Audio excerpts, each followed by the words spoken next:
Thoughts on that one? I thought it was probably played quite like both teams didn't want to lose rather than anything else. I thought credit to Livingston, first 10-15 minutes. I thought they started miles better, really forced us to defend. And Davey would probably be happy with the start to the game. You know, I've played here as a player many times, you know that's coming. But credit to the lads who stood up to it. And we managed to get through it. Jojo makes a big save early on in the game.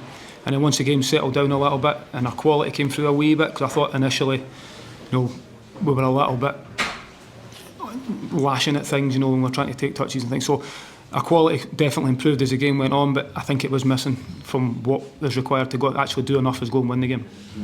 Just address his impact at the club, what he brought. Absolutely, I think he's been brilliant on and off the pitch. He just comes in, he does his work, he works extremely hard, he's a top professional, and you can clearly see the quality he possesses. As you say, scored goals, was probably quiet in the game today, looked maybe a wee bit tired, but then just that one moment of magic, he manages to put us in front. But I think on the whole in the game, it was probably what was missing, just that extra little bit of quality to really go and deserve the win, if I'm being honest.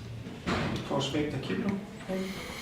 Listen, that's not a question for me. I was asked to prepare them as best I could between last week and today, so moving forward I'm sure the clubs there'll be many suitors for him if he is available or whatever his situation is, but that's a question for the next manager and the powers that be at the football club. If you can't keep him, is that the level of quality of the club you find going forward for recruitments in the summer? I think if you can get a player with that quality, I think it can only add to your squad 100%. You see what he can do at times, but also there's also a lot of quality in that dressing room at the moment as well. You know, I've said this many times, it is a good squad and it needs to be added to. There will be a lot of players out of contract and players who are on loan that will be going back to their club, so it gives the new manager an opportunity to bring players in and put his own stamp on it. Have you been told anything about how quickly or otherwise it could happen? No, my full focus has been just on, as it, obviously a difficult period that we were in, was just to get to the end of the season, and then I'm sure moving forward we'll find out exactly what's happening. But I think for the football club, you know, the League Cup starts straight away, so you need to be as quickly as you can, making sure you come back day one pre-season with a clear idea of what needs to be done, because Hibs need to be competing for the opportunity to try and win trophies, and that competition starts very early.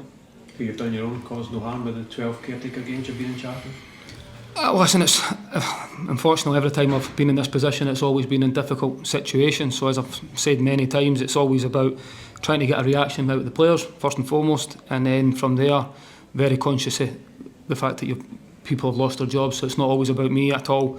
On reflection, every time I've been in the position, you always then start to get a little taste for it and to find out exactly and assess what you think went well, what didn't, and I think every time I've been in the position I've learned from these previous experiences, which has definitely helped me. Stevenson during the week was saying that Paul Hanlon's exit's a big mistake. Do you share that? I think, listen, Paul and Louis have had fantastic careers here, and they'll both keep playing. I'm very confident of that. They both showed the other night that they're more than capable of playing at this level. I 100% agree with that.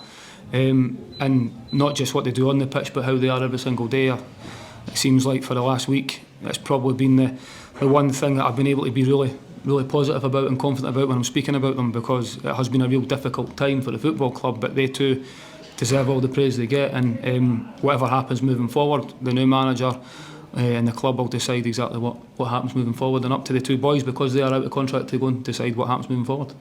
Is there any scope to reverse the decision? What on Paul specifically? That's a question for between Paul and the football club, to be honest.